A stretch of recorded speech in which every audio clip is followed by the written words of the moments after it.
Bismillahirrahmanirrahim. Alhamdulillahi rabbil alamin. Salatu wassalamu ala asyrafil anbiya'i wal mursalin. Nabiyina Muhammadin wa ala alihi wa sahbihi ajmain. Assalamualaikum warahmatullahi wabarakatuh.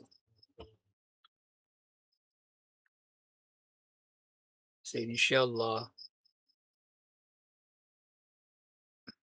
sirah, tinatalakay na natin yung pagtitipon ng Quraysh doon sa kanilang Darun Nadwa. At sa kanilang pagtitipon na ito, pinag-uusapan nila kung ano ang finally gagawin kay Propeta Muhammad sallallahu alaihi wasallam. Bago pa man sila magsimula ng pagtitipon, may dumating na isang matanda at nagpakilala na siya ay galing ng Najd. At ito pala ay si Satanas mismo na nagpanggap na tao. At itong matanda na ito, habang nagdidiskusyon sila kung anong gagawin kay Propeta Muhammad sallallahu alaihi wasallam, sumasabat, kumbaga, nagbibigay ng kanyang opinion. Kabilang sa mga naisuggest, si Abul Aswad ang nagsabi nito, na palayasin daw si Propeta Muhammad sallallahu alaihi wasallam.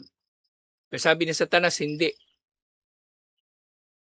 Kasi kapag si Propeta Muhammad sallallahu alaihi wasallam tumira sa ibang lugar, ay susuportahan siya ng mga Arabo. At babalikan niya kayo. Gumawa kayo ng ibang plano, sabi niya.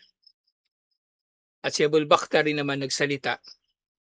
Kung yung kanina sabi palayasin, ito naman ikulong. So extreme, magkabilang extreme. Sabi niya ikulong daw si Propeta Muhammad sallallahu alaihi wasallam. Pero sumabat na naman si Satanas. Sabi niya, hindi ubra yan. Sasalakayin nila kayo at i-rescue nila si Propeta Muhammad sallallahu alaihi wasallam. Humanap kayo ng iba. Yung nga, nalalaman natin na bandang huli, ito na yung napagplanuhan nga ng Quraysh. At ito na yung sinang-ayunan ni Satanas. Yung nga, mahusay si Satanas. Mahusay siya magmanipula. So dito sa pag-uusap na ito, hindi nanggaling sa kanya, kumbaga hindi nanggaling sa kanya yung suggestion na gawin yung gusto niya kay Propeta Muhammad sallallahu alaihi wasallam, na patayin si Propeta Muhammad sallallahu alaihi wasallam. Hinayaan niya ang Quraysh na magsalita. Hinayaan niya ang Quraysh. Kasi kung ang opinion na ito ay manggagaling sa Quraysh, is ang Quraysh mismo ang susuporta dito. Ganito kahusay si Satanas magmanipula. Na kahit sa mga kasalanan, dinudulot ni Satanas na ang tao mismo ang magkaroon ng kagustuhan na gawin nito. Hindi tayo direktang sasabihan ni Satanas na suwayin si Allah o gumawa ng masama. Gine-justify ni Allah yung kasamaan natin. O gine-justify ni Satanas. Gine-justify ni Satanas yung kasamaan natin. Na pinagbumukha niya itong mabuti. Pinagmumukha niyang kailangan nating gawin. Na tayo mismo ang may kagustuhan. Kaya bandang huli, sa araw ng paghuhukom, magsisisihan yung mga tao, di ba? Pinakahuling masisisi nila si Satanas eh.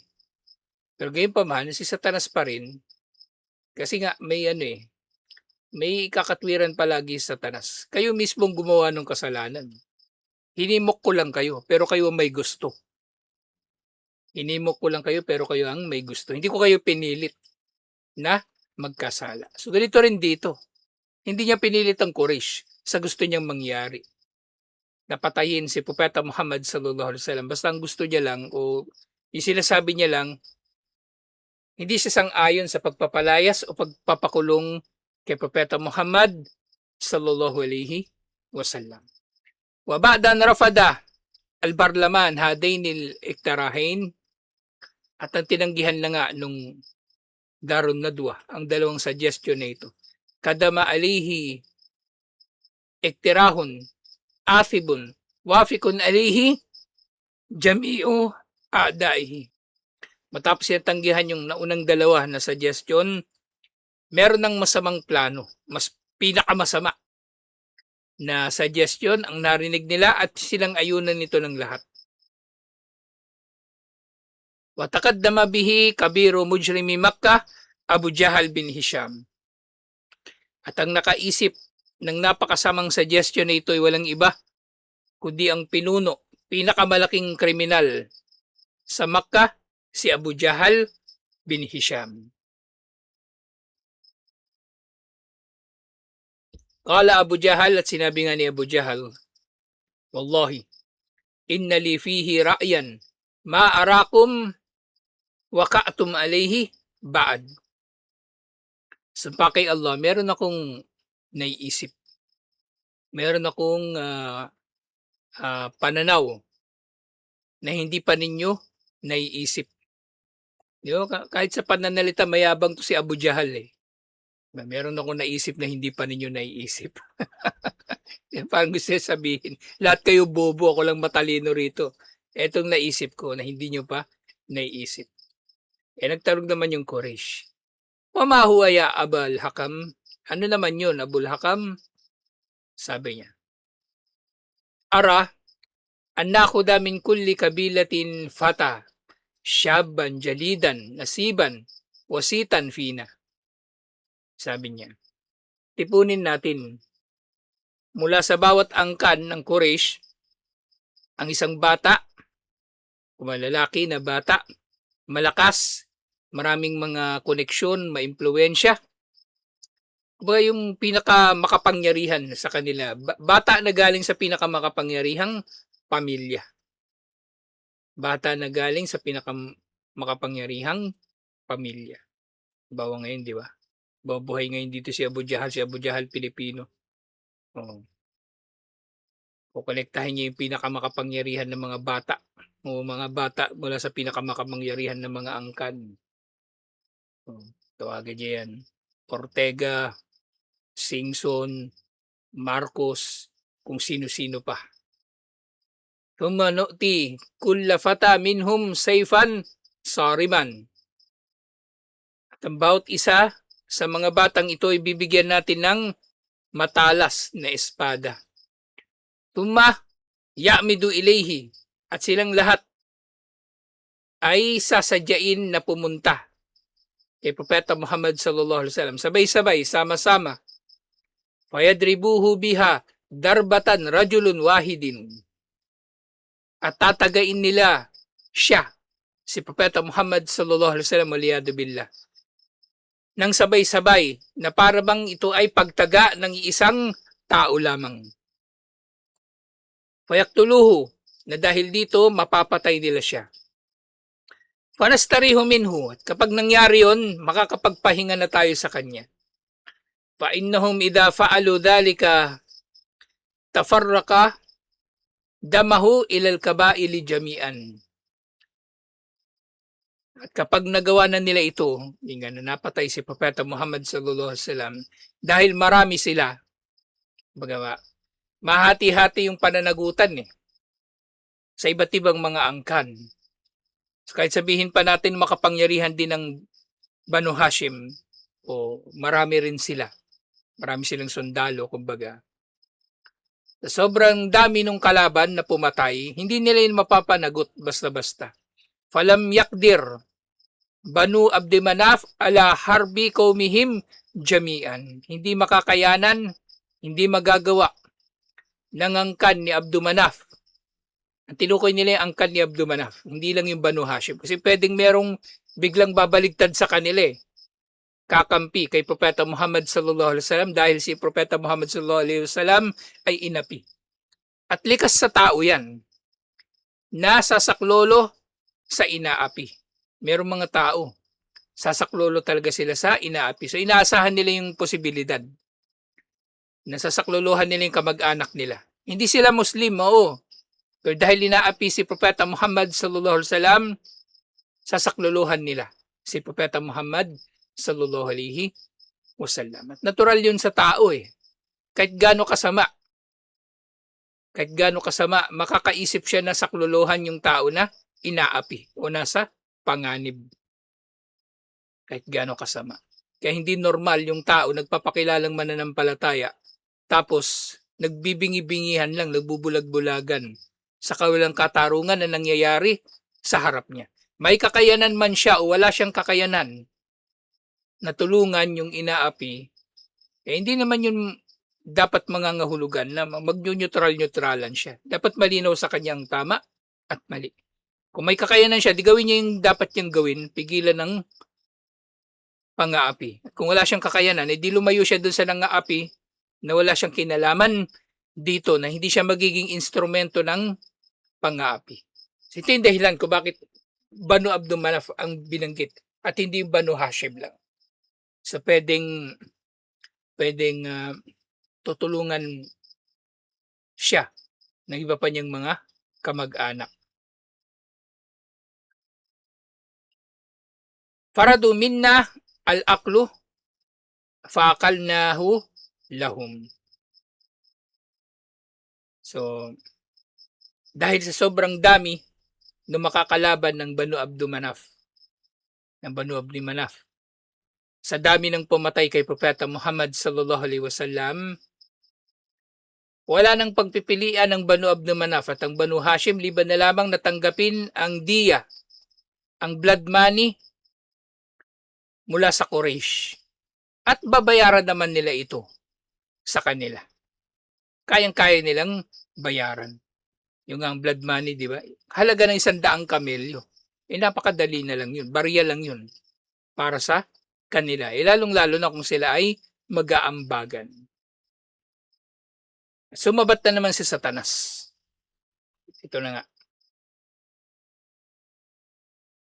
Al-qawlu ma'aqala ar-rajulu. Ang tamang pananaw ay ang sinabi ng lalaking ito, ni Abu Jahal. Hada ra'yul ladhi la ra'ya gairuhu. Yan ang pananaw na walang katulad. Pinuri pa niya si Abu Jahal. Parang sinasabi niya, napakahusay mo. Ang galing mong tarantado. Napakagago mo, napakahusay mo. Wawafaq barlaman Makkah ala hadal iktirahil athim bilijma. At sumang-ayon ang Darun Nadwa, yung parliament ng Makkah, sa suggestion na ito na makasalanan at nagkaisa sila sa pananaw na ito. So wala nang kumontra. Si Satanas nga pumayag pumayag. So ganito kasama yung plano ni Abu Jahal na pati si Satanas na papayag niya sa bagay na ito.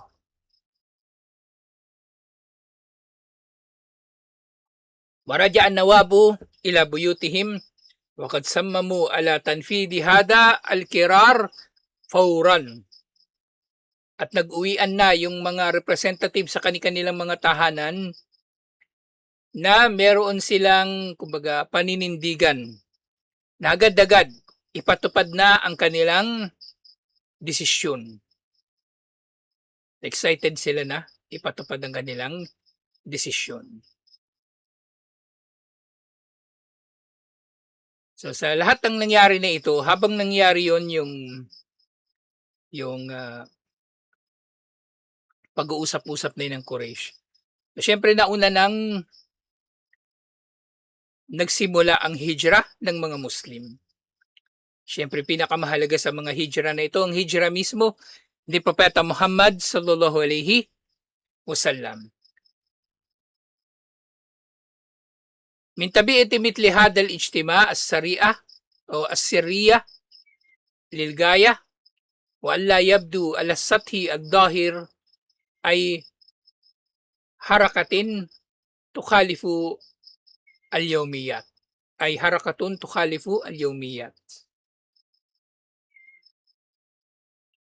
So, habang nangyayari yung pinaplano na yun ng Quraysh, si Allah meron din namang pinaplano na mas lihim. Kung ang Quraysh naglilihim doon sa kanilang plano, si Allah ay merong mas lihim na plano. At kumbaga napaka-sikreto na walang anumang bagay ang naging hayag na kakaiba sa mga pang-araw-araw na mga nangyayari. Kumbaga yung Quraysh, ang nakikita nilang nangyayari doon sa mga Muslim, may mga Muslim na umaalis, pero wala na silang pakialam doon eh. Gusto pa nga nila bandang huli nagustuhan ng Quraysh na umaalis ang mga Muslim. Kasi kakamkamin nila yung mga yaman nila mga bahay nila. Kakamkamin nila. Pero yung binabantayan talaga nila si Propeta Muhammad sallallahu alaihi wasallam. Pero wala silang napansin na kakaiba kay Propeta Muhammad sallallahu alaihi wasallam. Hindi pa nila iniisip na aalis na si Propeta Muhammad sallallahu alaihi wasallam. Kahit si Abu Bakar Siddiq radhiyallahu anhu, napaka sikreto ng kanyang paghahanda para sa hijra, alhamdulillah. So, itinakda ito ni Allah na ganito mangyari. Hatta la yashumma ahadun raihatat ta'amir wal khatar. So, hindi talaga obvious yung mga nangyaring paghahanda ni Propeta Muhammad sallallahu alaihi wasallam nang sa ganyan walang makakapansin sa anumang pinaplano nila. Hinga na isipin ng Quraysh na magdudulot sa kanila ng panganib o kumbaga banta sa kanila. Wala yaduro fi khuldi ahadin anna hunaka gumudan yunabbi anishar. So, sobrang pangkaraniwan ng mga bagay-bagay, hindi nila napansin na mayroong bagay na nabubuo na ikapipinsala nila. Wa kana hada makran min Quraysh walakinnahum makaru bidhalika Allahu subhanahu wa ta'ala. So, ang Quraysh daw ay mayroong plano, kumbaga na napakatindi, na may kasamang pandilin lang. Yung 'di ba yung sabay-sabay nilang sasaksakin, papatayin si Propeta Muhammad sallallahu alaihi wasallam, tatagain. Nang sa gayon walang ni isang magpapasan ng pananagutan sa pagkakapatay sa kanya. Sabay-sabay sila pare-pareho. Pero si Allah, mas matindi ang kanyang plano. At siya ang tunay na nanlilinlang sa kanila. Pero yan, ultimo Satanas, kakampi na nila. So ganun katindi yung kasamaan ng Quraysh.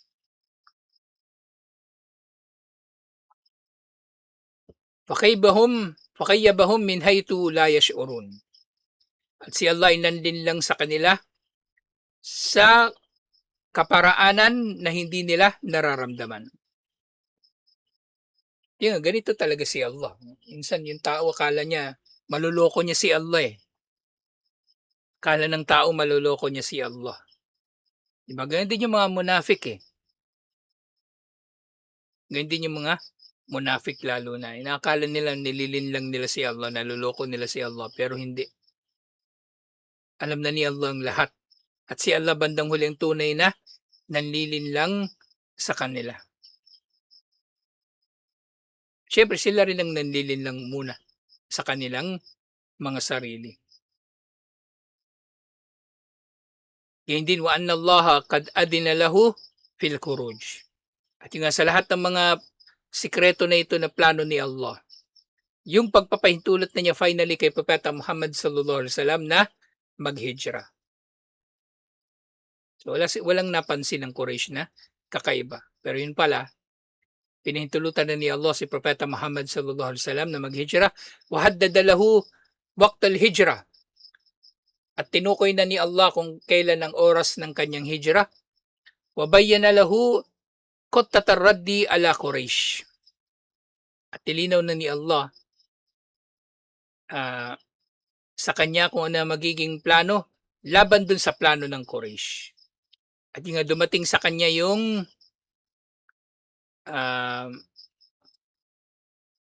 wahi kung anong gagawin. Kasi papatayin na nila si Propeta Muhammad sallallahu alaihi wasallam ng gabi na yun. Yung gabi na yun. Pero hindi nila alam, yun din yung gabi na aalis si Propeta Muhammad sallallahu alaihi wasallam. Sabi ni Allah, la tabit hadhihi al-layla ala firashika alladhi kunta tabitu alayhi. Huwag kang mahihiga sa higaan mo na dati mong hinihigaan. Huwag kang mahihiga dyan. Wadahab an-Nabi sallallahu alaihi wasallam fil hajira. At si Propeta Muhammad sallallahu alaihi wasallam ay umalis na nga. At umalis siya bago pa man maggabi. Sa hajira nga yung tinutukoy, sa tanghaling tapat siya umalis. Hina yastarihun nasu fi buyutihim. Sa mga oras na nagpapahinga ang mga tao sa kanilang mga bahay. Yung pagkatapos ng duhur, ganun. Di ba yung ugali nga ng mga Arabo, yung matulog ng tanghali. Kahit sa Saudi, di ba, papasin yung karamihan ng mga trabaho sa Saudi. Walang pasok ng pagkatapos ng duhur hanggang asar. Ang pasok na lang uli, asar hanggang gabi. Ganun yung pasok ng mga, kahit mga tindahan, ganun kadalasan. Pasok ng mga alas 9 hanggang duhur. Tapos asar hanggang alas 9 na naman ng gabi. Pero duhur, asar, pahinga. Yung ay tinatawag na oras ng kailula. At yung ugali ng mga Pilipino na natutulog ng tanghali, yung sabi nila, minana natin yung sa mga Kastila eh. At yung mga Kastila naman, yung siesta rin yung tawag natin sa pagtulog sa tanghali. Minana naman nila yung sa mga Arabo, na sila talaga nakasakop sa Espanya nung unang panahon. Sinakop lang yun ng mga Katoliko, ng mga Kastila. So dito,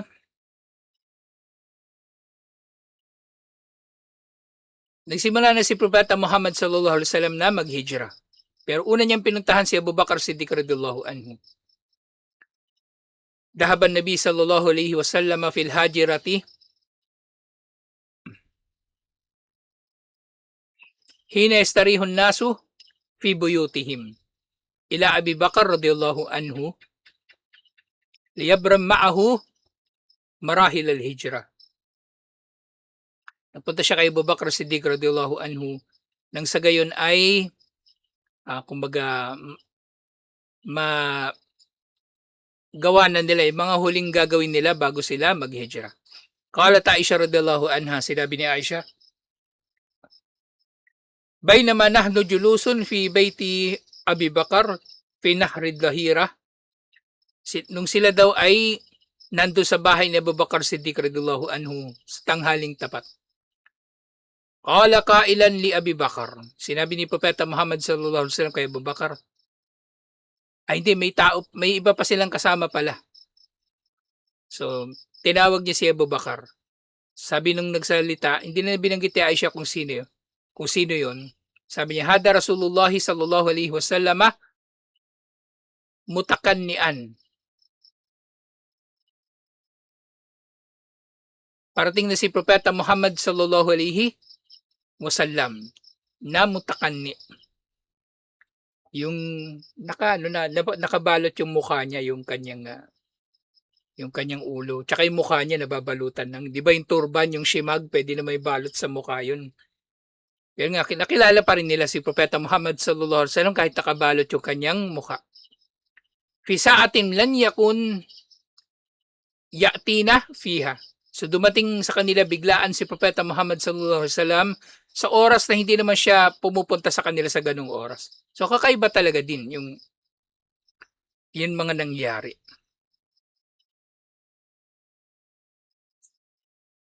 Faqala Abu Bakar, fada'an lahu abi wa ummi, wallahi ma ja'a bihi fi hadhihi sa'ati illa amrun. Sabi ni Abu Bakar Siddiq radhiyallahu anhu, isakripisyo nawa para sa kanyang aking ama at ina. Hindi siya dumating dito liban na lamang para sa isang mahalagang bagay. So, importante raw yung pinunta ni Propeta Muhammad sallallahu alaihi wasallam. Kultu, at dinugtungan ni Aisha yung kanyang kwento. Faja'a Rasulullah sallallahu alaihi wasallam fasta'dana fa'adina lahu fadakala. So, umiling si Propeta Muhammad sallallahu alaihi wasallam ng pahintulot na pumasok, pumatok siya doon, nagsalam, at pinintulutan siya na pumasok at pumasok nga siya.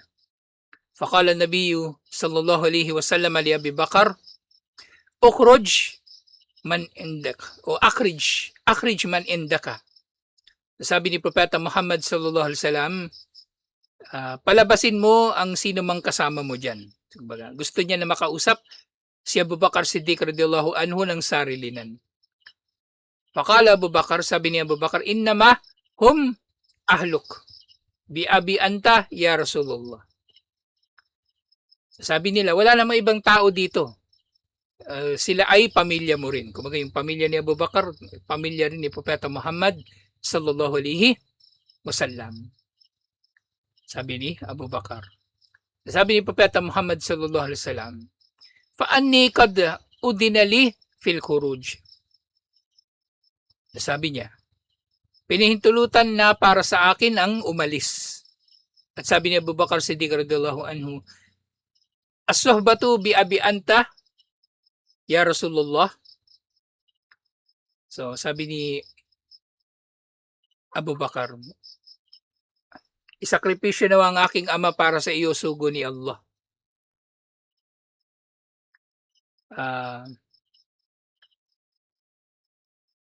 Kasama ba ako? Tinatanong ni Abu Bakar Siddiq radhiyallahu anhu. Magiging kasama ba ako sa paghihijra? Sabi ni Propeta Muhammad sallallahu alaihi wasallam, naam. Say na, alhamdulillah. So nagsimula na silang magplano. Tumaabrama ma'ahu khuttatal hijra.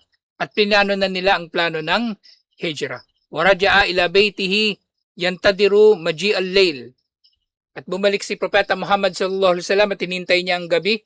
Faqad istamarra fi a'malihi al-yawmiyah hasabal ma'utad hatta lam yash'ur ahadun bi annahu yasta'iddu lil hijra. At pinagpatuloy lang niya yung mga araw-araw niyang gawain.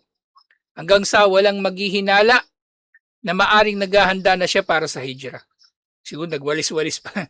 Nagwalis-walis pa doon si Propeta Muhammad sallallahu alaihi wasallam at kung ano-ano pang ginawa niya na araw-araw niyang ginagawa. Aw li ayyi amrin akhar ittaka mimma kararathu Quraysh. Yan din yun nga. Para hindi magsususpetya yung Quraysh.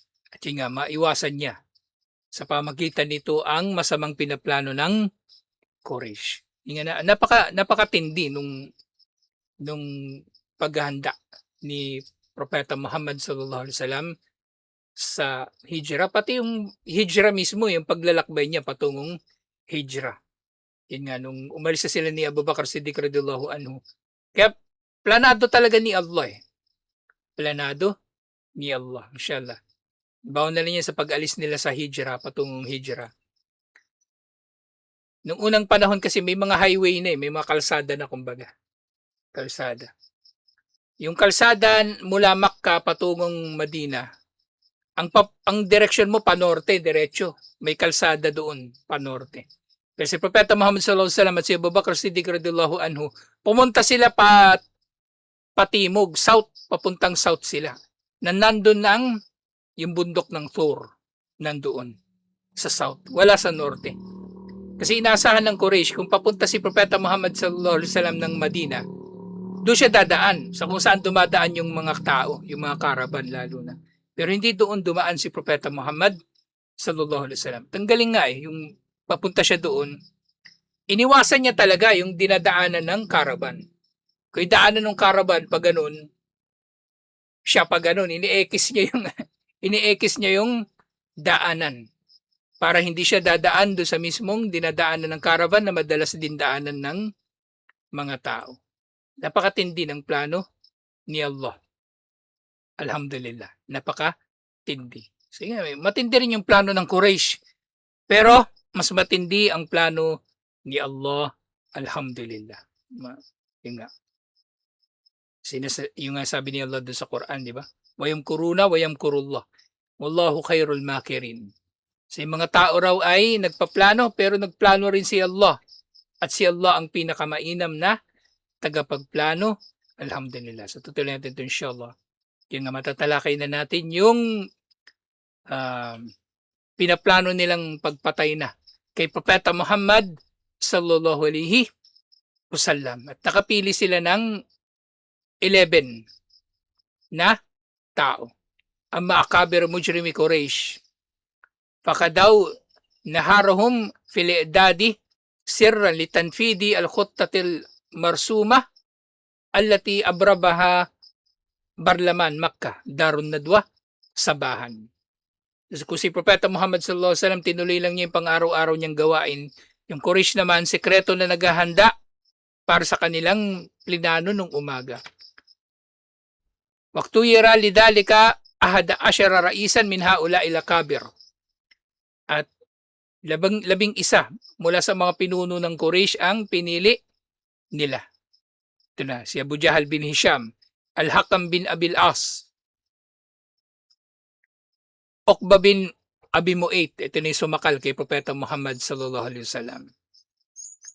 An-Nadar bin An-Nadar bin Al-Harith, Umayya bin Khalaf, Zam'ah bin Al-Aswad, Tuaymah bin Adi, si Abu Lahab, kasama rin nila, tarantado talaga to eh.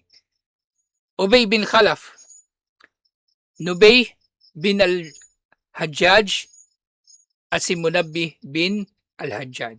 So 11 sila napapatay kay Propeta Muhammad sallallahu alaihi wasallam. Waliyadu billah. Matatalakay pa natin next week, inshallah, yung karugtong ng mga kaganapan nito. Assalamualaikum warahmatullahi wabarakatuh.